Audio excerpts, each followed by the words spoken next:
What's up, Predator fans? It's the Emerald Enthusiast, back with another action figure review. This time, I'll be looking at 3 different Lanard 7-inch Predator figures, including the Berserker Predator from the 2010 movie Predators, the Jungle Hunter Predator from the 1987 classic that started it all, Predator, and the City Hunter Predator from the 1990 sequel, Predator 2. The packaging features box art that has been inspired by the movie franchise. The backs of the packages feature a brief description of the Yautja species. Collectors are also treated to product shots of the various weapon accessories that are included with the figures. The Lanard packaging also features full-body product shots of the respective figures on the back of the packages. And now let's bust open these packages and see what's inside.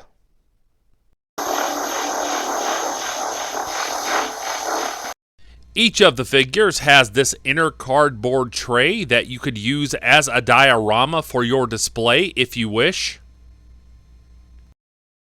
And here is the Jungle Hunter Predator, free of the package and ready to rumble. There is a great deal to like about this figure, especially for the price point. However, there are also some obvious problems. So let's have a closer look at the loose details now. The figure comes with this accessory called an Electro Claw. I don't remember the Jungle Hunter Predator using this weapon. However, it does somewhat resemble the projectiles that were fired from the spear gun that the City Hunter Predator used. However, this is much larger in terms of scale. As you can see, you can fit it in the figure's hand. So this doesn't feel like an essential accessory. However, I do appreciate the sculpting. Let's have a look at the lower body now. And there's plenty of excellent sculpting on this. I really appreciate this metallic silver paint that is very eye-catching. This translucent plastic does an effective job at representing the cloaking effect. The loincloth is decent, but I wish it were more pliable. The sculpting on the torso is excellent as well. You can actually feel the texturing if you rub your fingers across it. I wish that the gauntlet would have opened to reveal the self-destruct device. However, that is not the case. Speaking of gauntlets, here's a look at the wrist blades. And these are accurate in terms of shape.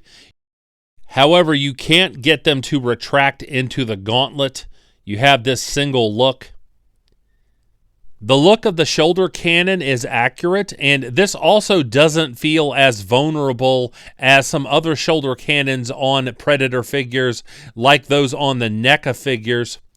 Overall, I'm impressed with the sculpting of the apparatus. This figure really does look good against a white background, as you can see. I really appreciate the sculpting and the paint applications on the biomask. There are some details missing on the predlocks, and this is all one mass, by the way. So Lanard could have done a little better in that area, but overall, I think the head sculpt is acceptable. Now let's have a look at the figure's articulation. There's movement at the ankle joints, single pin knees, so you can get the figure into a running pose. The legs go out to the sides this far, and you can get the figure to step back. The figure kicks forward that far. There is a waist swivel, as you can see here, so you can get the figure to rock back and crunch forward. There's rotation at the wrists. There's nothing beyond that. They don't move well forward or backward. The elbows can bend to this degree, so I wish there were more there. But you can get the arms to do a 360 at the shoulder joint. The elbows do swivel from side to side, so if you'd like to do stop motion with this figure and you'd like to have the Predator chopping with the wrist blades, you do have that option. The arms can raise up from the sides further than I thought they would. However, this arm doesn't go up as high due to the armor. The neck joint is limited. The head can move easily from side to side, but there's a limited amount of up and down movement. While there could have been improvements for a figure at this price point, I think that Lanard gave us acceptable articulation. Now let's have a look at the City Hunter figure. Here's a look at the figure free of the outer packaging, but still in the inner cardboard tray. The figure comes with 2 accessories, and here is the combi staff. There's some decent sculpting on this, but there is no paint, so it definitely looks like plastic instead of metal. And here's the smart disc, which played a pivotal role in Predator 2. I like that there's a way to snap it onto the figure, although the upper thigh does look weird when it's not there. And here we see the City Hunter, free of the package and ready to cause chaos on the streets. Much like the Jungle Hunter figure, this figure has many things to like, namely some of the paintwork. However, there are some areas that obviously could have used improvements. So let's take a closer look at the loose details now. Let's have a look at the lower body. And there's some good sculpting on the armored sections. I really like the paintwork on the quadriceps. There's clearly some missing paint detail here on the back. However, Lanard did an adequate job at representing the mesh. Once again, the loincloth is okay. It's certainly not perfect. There's some decent musculature on this figure. You can certainly see that represented here in the torso. Now, this armor piece is part of the mold. This is not a separate piece, so you cannot remove that. Once again, we see the trademark Predator wrist blades. I do wish they would move, however, that is not the case.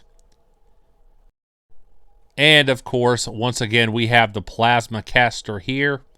Again, this does not feel like something that will break easily, and I certainly appreciate that.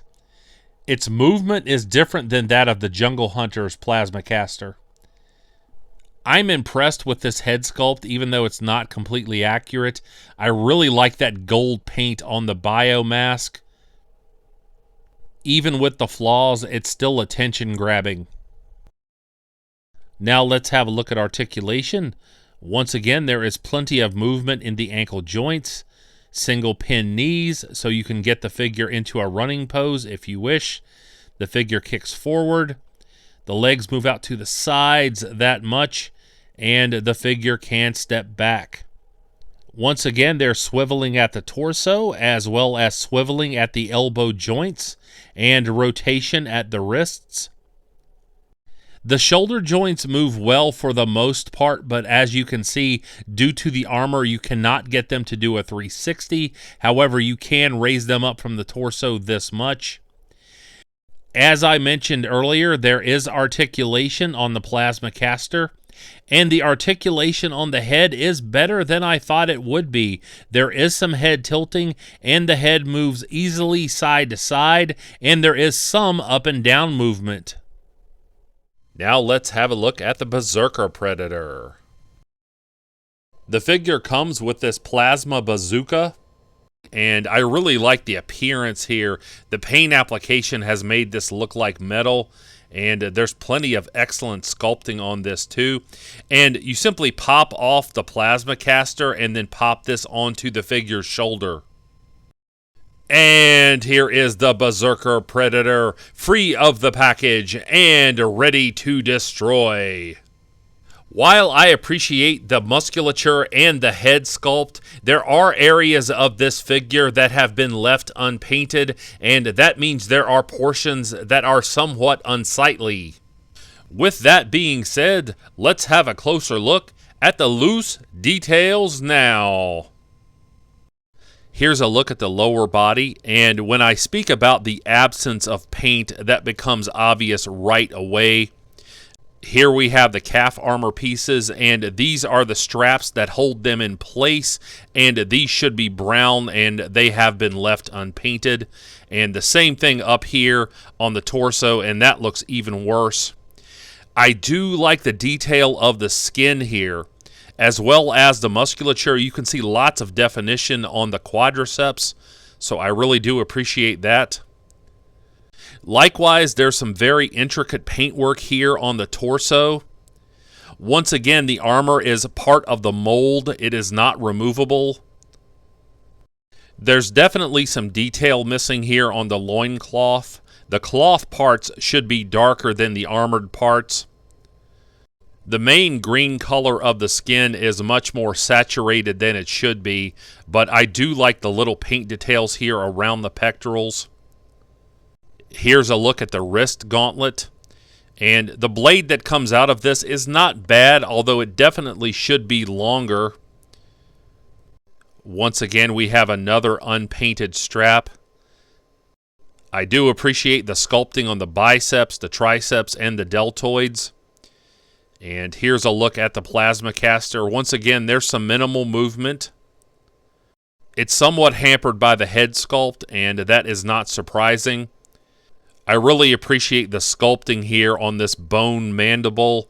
That's what makes this head sculpt unique, and Lanard did a good job there. Overall, for a figure at this price point, this is an admirable effort. As we look at the articulation, once again, there's a similar type of movement in the ankle joints. As you can see, there is some pivoting. Single pin knees, and you can get the figure into a running pose. The legs spread out from the hips this much, so I would have liked a little more there, although the figure does step back. The figure can kick forward this much, so I think that's acceptable.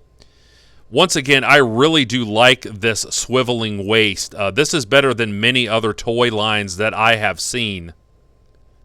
The wrist rotation is hindered by the blade here. The other wrist rotates normally. Once again, this figure has swiveling at each elbow joint. And it's possible to articulate the elbows into this angle. The design of the shoulder armor does not allow for a 360. However, the arms still move well at the shoulder joints, as you can see demonstrated here. There is still considerable movement backward and forward. However, be careful, don't put too much pressure on the shoulder armor pieces. The head moves easily from side to side. Be careful of the plasma caster. He looks up just a little and the head moves down. And there is a minor amount of head tilting, and I'm certainly appreciative of that. Here's a look at the Berserker with the plasma cannon, and I definitely like this better than the regular plasma caster. It wasn't that easy to get on, but I can't deny that it looks really good once it's there. Make sure that you take your time in putting this on. You certainly don't want to break the shoulder armor. Here is the figure holding a skull and spinal column from a NECA Predator figure. Even though the Lanard figures are smaller than the NECA figures, as you can see, some of the accessories still work well with the Lanard figures nonetheless. These three figures are very close in terms of height. When I measure them out, I get roughly 7.5 inches for each one. This creates its own screen accuracy problem. In the movie Predators, the Berserker Predator was considerably taller than the average Yautja. So I really wish that this figure would have reflected that. Here are the figures in comparison to two NECA Predator figures. This is the Lost Predator as well as the Sinestro Corps 2-pack exclusive. And as you can see, these don't have nearly the same level of detail that the NECA Predator figures do. However, a NECA Predator figure has an MSRP of around $40, whereas I got these three Lanard Predator figures for a combined $25. By the way, I have reviews of these two figures here on YouTube, so make sure to check out my Predator playlist.